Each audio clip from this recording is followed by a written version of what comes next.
Malayalam Bible ക്വിസിലേക്ക് ഹാർദവമായ സ്വാഗതം. ഇന്ന് നമ്മൾ 12 ചോദ്യങ്ങളാണ് ചോദിക്കാനായിട്ട് പോകുന്നത്. ബൈബിളിൽ സ്ത്രീകളെക്കുറിച്ചുള്ള ചോദ്യങ്ങളായിരിക്കും ഉള്ളത്. എല്ലാവരും ശ്രദ്ധിച്ച് പഠിച്ച് ഇത് ആൻസർ ചെയ്യുവാനായിട്ട് ശ്രമിക്കുക. പോരായ്മകൾ ചൂണ്ടിക്കാണിക്കുക. ഒന്നാമത്തെ ചോദ്യം, സാറായുടെ പേരെന്തായിരുന്നു? സാറായി എന്നാണ് അവരുടെ പേര്.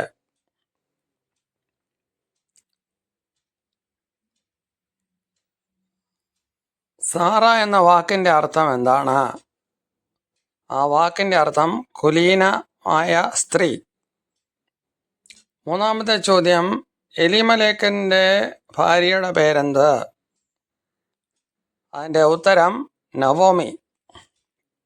അടുത്ത ചോദ്യം, രൂത്തിൻ്റെ ഭർത്താവിൻ്റെ പേരെന്താണ്? നീ പോകുന്നിടത്ത് ഞാനും പോകും. ഉത്തരം.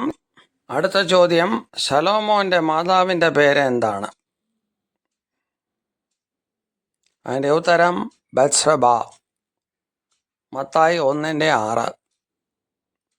ഏഴാമത്തെ ചോദ്യം, ലാമക്ക് എന്ന മനുഷ്യന് എത്ര ഭാര്യമാരുണ്ടായിരുന്നു? 2 ഭാര്യമാരുണ്ടായിരുന്നു. അവരുടെ പേര് ആദാ, സില്ല. ആദാമും ഹവ്വായും തമ്മിൽ എത്ര വയസ്സ് വ്യത്യാസമുണ്ടായിരുന്നു പ്രായത്തിൽ? അവർ ഒരേ പ്രായക്കാരായിരുന്നു എന്ന് 1:27 പറയുന്നു. ഹാഗാർ എന്ന ഏത് ദേശക്കാരി ആയിരുന്നു? ഈജിപ്റ്റ് അല്ലെങ്കിൽ മിസ്രൈം ദാസി ആയിരുന്നു. 10ാമത്തേത്, യേശുവിൻ്റെ കല്ലറയിൽ ആദ്യം ചെന്ന സ്ത്രീ ആരാണ്? അതിൻ്റെ ഉത്തരം മഗ്ദലക്കാരത്തി മറിയ. യോഹന്നാൻ 20. അടുത്ത ചോദ്യം 12ാമത്തേത്, പ്രവാചകിയായിരുന്ന ന്യായാധിപ സ്ത്രീ ആരായിരുന്നു? ഉത്തരം ദബോര. ന്യായാധിപന്മാർ 4ാമത്തെ അധ്യായം അതിൽ എഴുതിയിട്ടുണ്ട്. സ്ത്രീയുടെ പേരിൽ അറിയപ്പെടുന്ന ബൈബിളിലെ ഏറ്റവും പുരാതന പുസ്തകം ഏതാണ്? അവസാനത്തെ ചോദ്യമാണ്.